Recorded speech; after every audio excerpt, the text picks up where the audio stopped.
Hi guys, welcome to the unboxing and full review of this Floodlight 4T 2K floodlight security camera. It's listed in the ieGeek store on Amazon.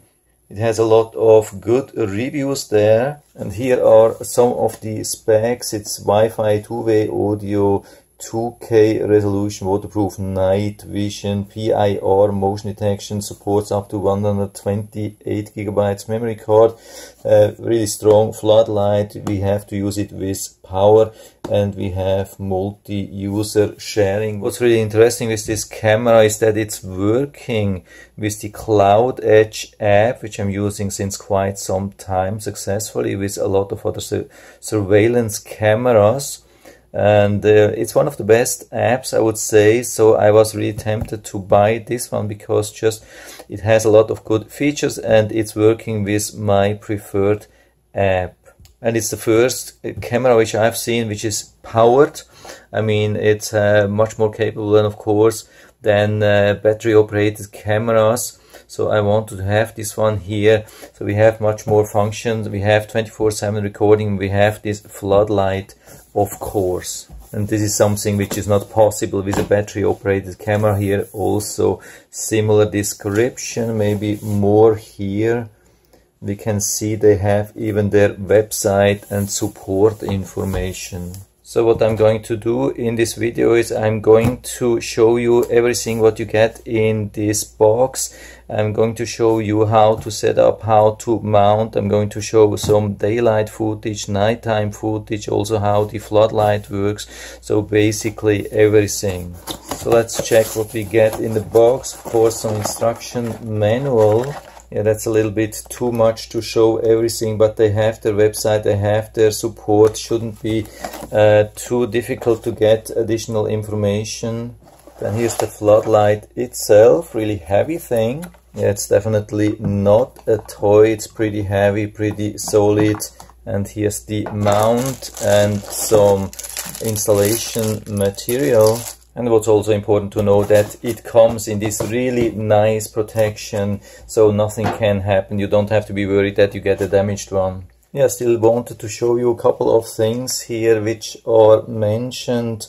One first thing is that there is no microSD card included. You have to buy something like that. You can get these cards for around $5–6 or so, and it only works with 2.4 gigahertz, which is pretty much normal for such cameras. And it's a PIR camera, so it's only passive infrared. Here we have the sensor. It's not working with normal motion detection. Some of these cameras which are wired, they use normal motion detection. This is PIR, it's a different thing. I'm not saying it's better or it's worse, it just has a little bit of different functionality. But it should be able to detect most of the motions anyway, and sometimes these things are causing less false alerts. It's a good thing.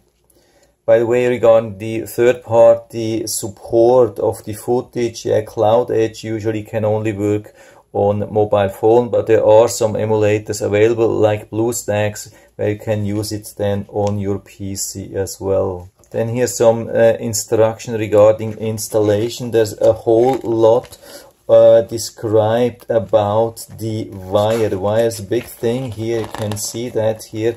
There's a huge description about how to open and disconnect and reconnect. Yeah, despite reading almost everything, I didn't get the point why we would need that. Maybe it's not needed. I go and show you this thing a little bit. That's the waterproof junction here. You can open everything. You can see, you can open the whole thing, at least on this side. Now on this side I have a little bit of problems. I would need probably pliers to remove that too, but you have access to all the wires. You can disconnect and then reconnect it again. At this point I don't see the need for that.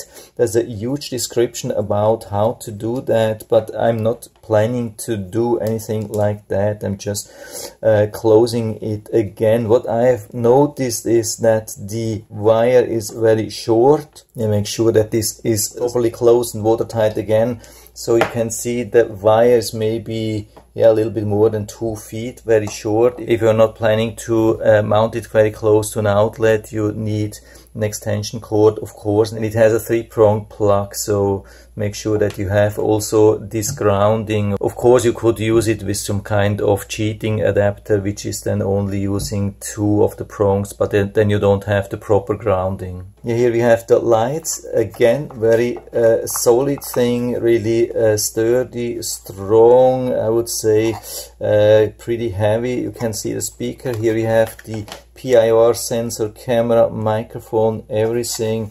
Here regarding the mount, yeah, there's a lot of space, but because the opening here or the exit of the wire is here, and here it's down on the other side, it's a little bit difficult and it can be a little bit tight inside. What we also have here are these 3 openings. Obviously we have to drill quite some holes into the wall. I have never seen that before. We cannot even remove that. So it looks like you cannot just drill one large hole or so and then use the thing here.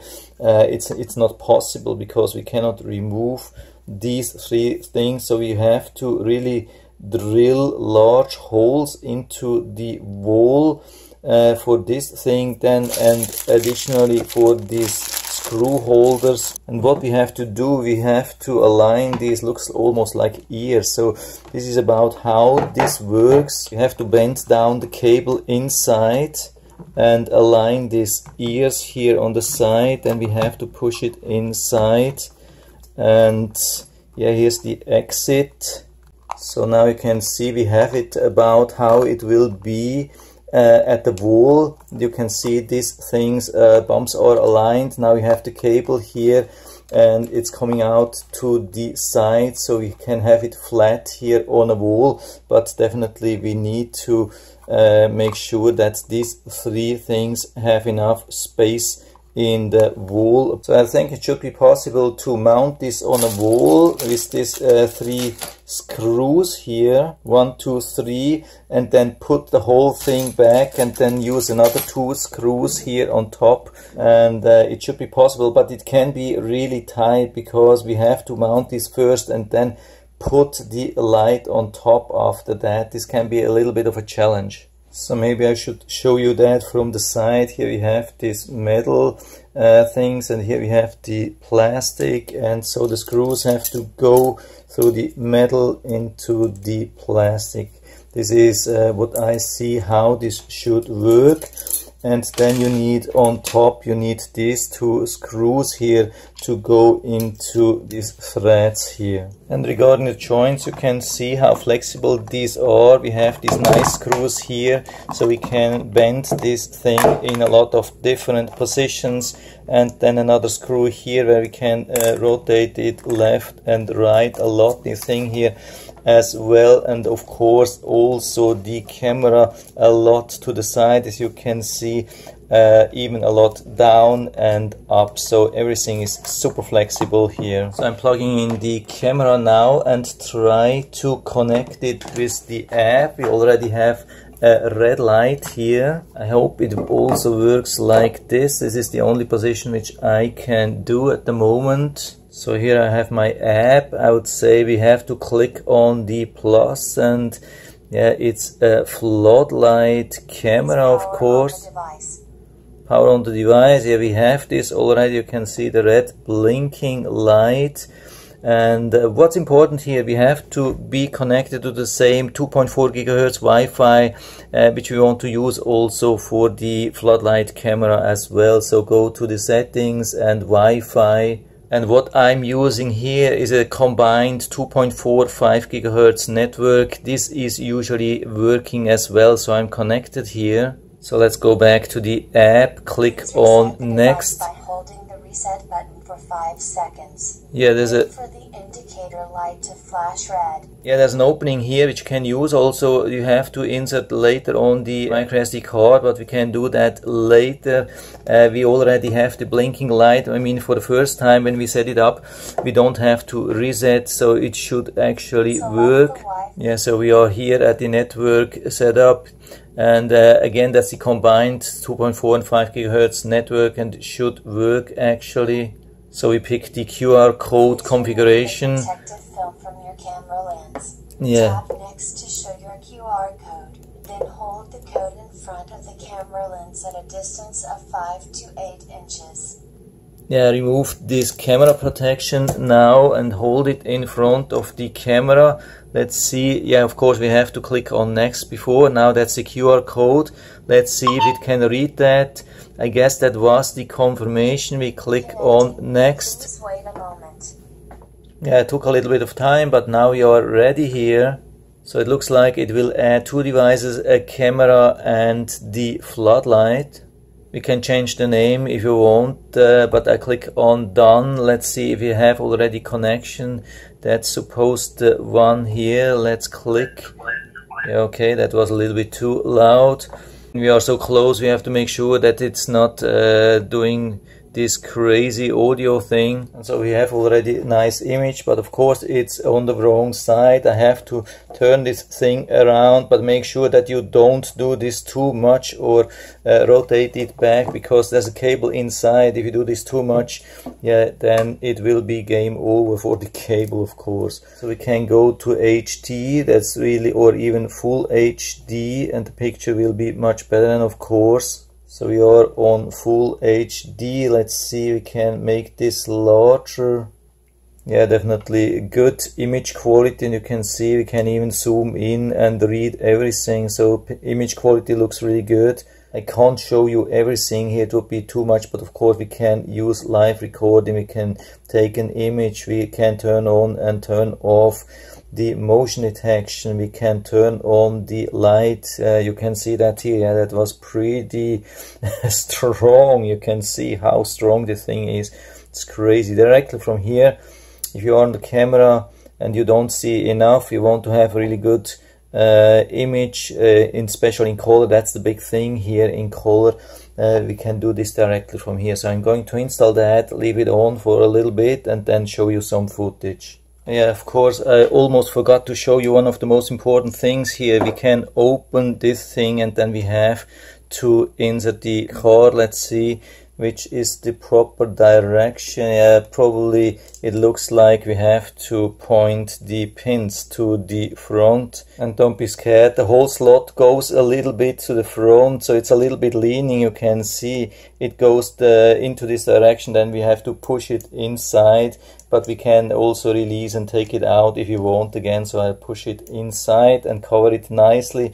We don't need this opening anymore, so make sure that it's really nice and tight so there's no water coming in. So I'm finished with installation. I've been using this camera now for about 24 hours and this is my result. By the way, if you just want to know if everything works and everything is good, yeah, definitely it's a good thing. So let's go into the details. This is how I mounted this, and yeah, I didn't have much time and I don't have a good drill, so I didn't want to drill too much and too deep into the concrete blocks. So what I did, I drilled an additional hole into this mount here in the center, top center here, and this is the only screw which I've been using. I didn't use any of the other ones and I think it's still pretty stable, but if you want to have it perfect, of course you need to drill more holes. So this is from the side, you can see, so it's not directly on the wall, it has a little bit of a gap. This is the thing which I was using here. So at the very end it's leaving a little bit of a gap here. I don't know if it's intended or if you have to drill deeper into the wall to eliminate the gap here. I really don't know, but maybe it's personal preference what you want to do. I think it's not a bad thing if you have a gap here, so it can dry. If whenever is water like from rain, it can perfectly dry much faster. And this is the thing at the very end. I have it in a corner here. The only disadvantage regarding mounting, what I can see here, when you have it in a corner, I mean, you cannot really put it in a 45 degrees angle, just maybe 40 degrees angle, not 45. It would be nice to be able to place the camera or move the camera in a 45 degrees angle, so you can place it in a corner. And this is where I have it. I have it in a corner, but I cannot mount it like in a corner. So I had to mount it like on a straight wall and then point the camera more or less in a 40 degrees angle. I'm going to show you that. So the cable is pretty short. Of course it would have been better if I mounted it on top here, and then the cable would have been long enough anyway, but I had already a hole down here, so I decided to use this hole here. Yeah, one thing from my experience is really important here. It was not recording on the SD card. Make sure that it's really recording, otherwise go into the settings and then format your SD card. So since then it has been recording 24/7. I've also tried then to use the camera or access the camera with a peer-to-peer client, like as an IP camera. Here they provide this software from their website, but I couldn't reach it. I have no clue what I did wrong. Maybe there's some setting which I've done wrong. I have seen such cameras working with this software. It should be possible. I'm here in the setting and I've been searching for the camera here, but it couldn't find it. But I'm pretty sure I will be able to do that. So what I'm going to use here is the BlueStacks. That's an emulation. Of course I could show that on your phone, but it's a little bit easier here. There are just some limitations here. There's BlueStack. You can open that. Here are all my cameras, and here's the new one, the ieGeek Floodlight, and I can access this easily. You can see it has pretty good quality. I'm here on HD. I can change that, of course, to full HD, then it's even a little bit better. And you can see regarding the angle, in the listing they are saying they have a 130 degrees viewing angle. I think it's not, it's rather close to 90 degrees. You can see on the right side we have a little bit more, but on the left side it's a little bit missing. So overall I think it's pretty close to 90 degrees, but still it covers nicely the whole area, just limited a little bit to the left side because it's not a 45 degrees angle. But apart from that, it's really good, really stable. Here we have all the settings, and there are really a lot. You can share device. Here we have device information, basic functions, network indicator, 12-hour clock. You can flip the screen if you have it mounted like on a ceiling. Night vision, can automatic or off or on, motion for lights. That's really interesting. You can set the motion detection to low or high, and then also set the duration for the lights, not for the recording, it's just for the lights here. And then you could even add a schedule for the lights. That's really amazing here. Then we have the alert settings, motion detection to low, high, medium, and you can set an alarm. The cool thing is I've tested this yesterday. I have activated this and I've been wearing my Android watch and I've been stepping close to this camera, and when I was close to the camera I got in a sudden an alarm even on my Android watch, which was pretty cool. What's also really nice here is the alarm area. That's something which I haven't seen. Really nice. You can set the alarm area and erase what you don't need. Let's say here on top, of course, we have bushes moving around, and that's the area which you don't want to have. So we can delete the thing, or we can add new items. You can see maybe I'm a little bit too high here, so I want to go a little bit below, and that's the area which I want to have covered. But the cool thing is we have these small squares here which we can activate and deactivate as single ones. If you just want to activate one additionally, here on top you can add this thing here.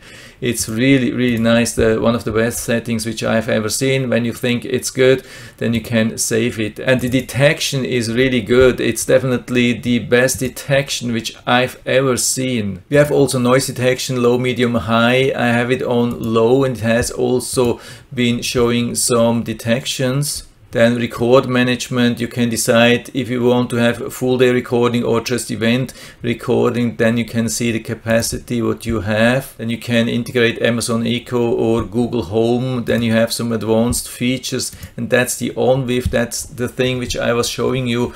Here I have the IP and the password, and unfortunately it hasn't been working. Of course you have to turn it on. I have turned it on. Maybe I would have to reboot. I didn't do that. I will work on that, maybe make another video about that. What we have also here, motion detection, activate here or not, and then we can turn on the light from here or have it off, and activate the siren. Or yeah, if you want to do that, if you see something especially, the good thing, you get a warning here, and only if you click here then it will release the siren. So I cancel this. Of course, I can directly record from here or make a screenshot. You can see that's directly screenshot, or I can use the intercom to talk to somebody. Then we have the local history on the SD card, which is really good. You can go to the whole history. You can go even to another day. You can invoke the, I mean, I've started yesterday and I can go to the history from yesterday. You can see seamless, it has been recording everything. I can also check on the alerts from yesterday. And as far as I understand, these are the alerts from the SD card, and you can see it has been recording every time when I've been walking in front of the camera here, even during the night. I've been testing this also during the night with a torch. You can see that here. Also another test here, it has been working really good. You have the whole timeline here, and in dark green you have the events. You can also check them manually. You can zoom in and zoom out. Of course, it's not working here on the PC version.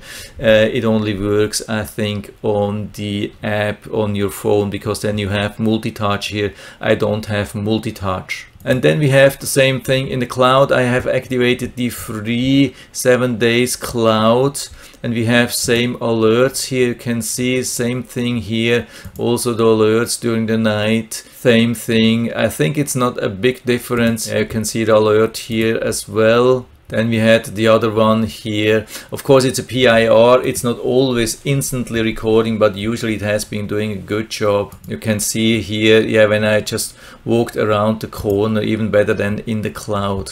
What I've seen in the cloud, that it had some interruptions. I don't know why. You can see that here. So it looks like sometimes it has been recording and sometimes not, and these have not been like triggered alerts or so, nothing like that. So I think the normal recording with the SD card is really good, reliable, there's nothing missing, and we have also the alerts, everything. So pretty cool, very fast, everything good. And the crazy thing is I don't have any kind of false alerts. I mean, this is the day, it's noon now, like 12 hours into the day, and it has recorded just one thing, and that's the one thing where I was attaching another camera here in the corner. That's absolutely insane. I haven't seen that before. This is absolutely amazing. Usually these bushes cause so many false alerts, and with this specific trigger alert setting, I've been able to get rid of all these false alerts for this camera. One thing is a little bit weird, I don't know why this is. When we want to see the sound alerts, we have to go into messages, then we get these alarm messages, and we go into this camera and we see all these sound alerts with the decibel, maybe neighbor's dog barking, those things, or a heavy wind, or these things. We have also the motion detection. I don't know why we have all the alerts here and not also all the alerts on the other thing where we have the device. Yeah, one more thing here. I've been testing this in the night. You have already seen the footage from the camera. Here is where I've been approaching the camera with my cell phone to record if the floodlight is activated. And you can see it has been activated pretty fast. Here I'm just coming around the corner towards the camera, and it goes on automatically really fast. Also, you can see the Wi-Fi reception is on 94%. I had it here in the corner outside, then it was at I think 86% or so. So it looks like the reception is pretty good, even though it doesn't have like external antennas or so. It's maybe not the very best reception, but the reception is pretty good, I would say, and the camera has always been pretty responsive. So you can see sometimes it jumps a little bit. Now it has some problems. Maybe it's also because of using the BlueStacks, but usually when you are on the camera for a while, it gets pretty stable. So overall, this is definitely my best surveillance camera system which I have so far, and I have many cameras. It's by far the best regarding alert detections and avoiding false alerts, and the recording quality is good and everything. The options are just great. I love the thing. So I'll put down the link to the Amazon listing down into the description, so you can check it out and order it right from there if you you like it, and I hope I've been able to help you a little bit with this video. If you have any questions or comments, just write to the comment section below, and I'm always happy to talk about these things. And if you like the video, give me a thumbs up, subscribe my channel. Thanks for watching, and see you next time.